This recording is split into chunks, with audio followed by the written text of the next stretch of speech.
ಸಂಘದ ಕಟ್ಟಡವನ್ನು ಉದ್ಘಾಟನೆ ಮಾಡಿದಂತ ಆತ್ಮೀಯ ಸ್ನೇಹಿತರು ಆದಂತ ಸಮೃದ್ಧಿ ಮಂಜುನಾಥ್ ಅವರೇ, ವೇದಿಕೆ ಮೇಲಿರುವ ಎಲ್ಲ ಗಣ್ಯರೇ, ಈಗಾಗಲೇ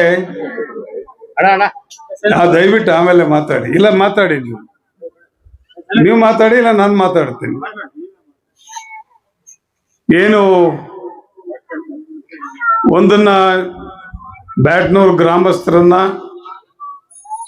ಈ ಆಡಳಿತ ಮಂಡಳಿಯನ್ನ, ಎಲ್ಲ ಜನರನ್ನು ಕೂಡ ನಾನು ಇವತ್ತು ಶ್ಲಾಘಿಸಬೇಕಾಗ್ತದೆ. ಕಾರಣ ಏನು ಅಂತಂದ್ರೆ, ಈ ಸಂಘ ಪ್ರಾರಂಭ ಆಗಿ ಕೇವಲ 3-4 ವರ್ಷ ಆಗಿದೆ. 3-4 నేను చెప్తా ఉండలేదా, ಈ ಸಂಘ ಪ್ರಾರಂಭ ಆಗಿ 3-4 ವರ್ಷ ಅಂದ್ರೆ 3.5 ವರ್ಷ ఆಗಿದೆ. 3.5 ವರ್ಷಕ್ಕೆ నేను చెప్తాను, మళ్ళీ వస్తాను, నీకేం కావాలి చేద్దాం. నేను ఎలా అనేది నాకు తెలుసు, నువ్వు మాట్లాడతాను. మన ఎమ్మెల్యే వాళ్ళు మాట్లాడేటప్పుడు దానికి అన్ని చెప్తారు, చేస్తాను. అందుకే 3.5 ವರ್ಷದಲ್ಲಿ ಈ ತಾಲೂಕಿನಲ್ಲಿ ಯಾರು ಕೂಡ ಬಿಲ್ಡಿಂಗ್ ಕಟ್ಕೊಂಡಿಲ್ಲ.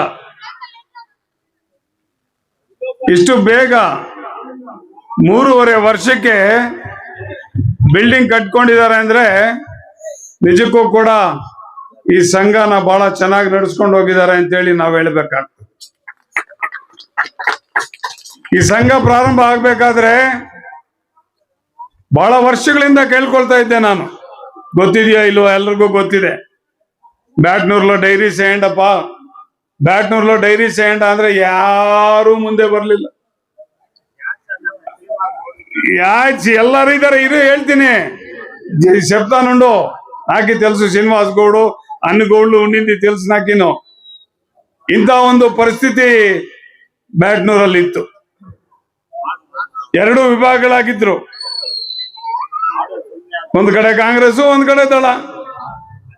ಆದ್ರೂ ಕೂಡ ಈ ಊರಲ್ಲಿ ಏ ಅಪ್ಪ మాట్లాడరా, పోనీ నువ్వన్నా మాట్లాడరా, నువ్వు మాట్లాడరా, పోనీ ఏమన్నా చెప్తే ఎవరన్నా ఈనల్లారని చెప్పు. ಈ ಊರಿನಲ್ಲಿ ಡೈರಿ ಆಗ್ಬೇಕು ಅಂದ್ರೆ ಪ್ರಥಮವಾಗಿ ನನ್ನ ಹತ್ರ 2 ವ್ಯಕ್ತಿಗಳು ಬಂದ್ರು. ಒಂದು ದಿವಂಗತ ವೆಂಕಟರಾಮಯ್ಯನವರು,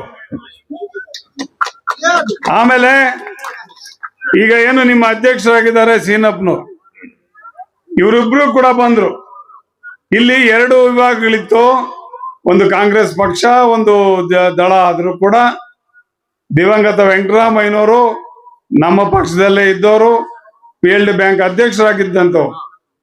ಇವರಿಬ್ರು ಬಂದು ನನಗೆ ಒಂದು ವಿಚಾರ ಹೇಳಿದ್ರು, నాగరాజన మేము ఇద్దరు మాట్లాడుకున్నాము, ನಾವಿಬ್ರು ಮಾತಾಡ್ಕೊಂಡಿದೀವಿ, ಒಂದು ಕಾರ್ಯದರ್ಶಿ ನಮಗೆ ಬಿಡಿ, ಅಧ್ಯಕ್ಷ ಸ್ಥಾನ ಶ್ರೀನಿವಾಸ್ ಅವ್ರಿಗೆ ಬಿಡಿ, ನಮ್ದೇನು ಅಭ್ಯಂತರ ಇಲ್ಲ. ಇಲ್ಲ ಊರಲ್ಲಿ ಏನಾದ್ರು ಮಾತಾಡ್ಕೊಂಡ್ ಬರ್ಬೇಕನ್ನೋ ನೋಡಿ ನೀವು ಇನ್ನೂನು ಅಂತ ಮತ್ತೆ ಕೇಳಿದೆ. ಇಲ್ಲ ಇಲ್ಲ, ನಾವೆಲ್ಲ ಮಾತಾಡ್ಕೊಂಡು ಬಂದಿದ್ದೀವಿ, ನೀವು ಈ ರೀತಿ ಮಾಡು ಅಂತಂದ್ರು. ಆ ರೀತಿ ಮಾಡಿದ್ದಾದ್ಮೇಲೆ ಪ್ರಾರಂಭ ಮಾಡಿದ ಮೇಲೆ ಮತ್ತೆ ಎಲ್ಲ ತೊಂದರೆಗಳು ಬಂತು. ಉಂಡೆ ಚೆಪ್ತಾ ಉಂಡನು. ಮತ್ತೆ ಎಲ್ಲರನ್ನೂ ಕರೆಸಿ ಹೇಳಿದೆ. ಅಂದ್ರೆ ಅವ್ರಿಗೆ ಗೊತ್ತಿರ್ಲಿಲ್ಲ, ವೆಂಕಟರಾಮಯ್ಯನವರು ಮಾತು ಕೊಟ್ಟಿದ್ದು ಅವ್ರಿಗೆ ಗೊತ್ತಿರ್ಲಿಲ್ಲ. ನಾನು ತದನಂತರ ಹೇಳಿದೆ, ನೋಡಪ್ಪ, ಅವರು ಹಿರಿಯರು ತೀರ್ಕೊಂಡಿದ್ದಾರೆ, ಅವ್ರ ಆಸೆನ ನಾವು ಇದು ಮಾಡೋದು ಬೇಡ. ಅವರು ನನ್ನ ಹತ್ರ ಹೇಳಿದ್ದಾರೆ, ಏನು ಅಧ್ಯಕ್ಷರಾಗಿ ಶ್ರೀನಿವಾಸ್ ಅವರು ಇರ್ಲಿ, ಕಾರ್ಯದರ್ಶಿ ಆಗಿ ವೇಣು ಅವರು ಇರ್ಲಿ ಅಂತೇಳಿ ಹೇಳಿದ್ದಾರೆ. ಅಂತೇಳಿ ಹೇಳಿದ್ಮೇಲೆ ಎಲ್ಲರೂ ಕೂಡ ಒಪ್ಕೊಂಡು, ಮತ್ತೆ ಅನೇಕ ತೊಂದರೆಗಳು ಬಂದರೂ ಕೂಡ ಈ ಒಂದು ನಾವು ಡೈರಿಯನ್ನ ಪ್ರಾರಂಭ ಮಾಡಿದ್ವಿ. ಇವತ್ತು ನೋಡಿ ಸಂತೋಷವಾಗಿ ಎಷ್ಟು ಜನ ಸೇರಿದ್ದೀವಿ. ಏನು ನಾವು ಇವತ್ತು ಬರೀ ಒಂದು 4 ವರ್ಷಕ್ಕೆ ಅತ್ಯುತ್ತಮವಾದಂತ ಒಂದು ಡೈರಿ ಕಟ್ಟಡವನ್ನು ಕೂಡ ನಾವು ಇವತ್ತು ಸ್ಥಾಪನೆ ಮಾಡ್ಕೊಂಡಿದ್ದೀವಿ. ಒಂದು ಸಹಕಾರಿ ಸಂಸ್ಥೆಯ ಡೈರಿಯನ್ನ ಪ್ರಾರಂಭ ಮಾಡಿದ್ರೆ ಏನ್ ಅನುಕೂಲ ಇರುತ್ತೆ ಅನ್ನೋದನ್ನ ಇದೊಂದು ನಿದರ್ಶನ. తెలుగులో మాట్లాడాలా?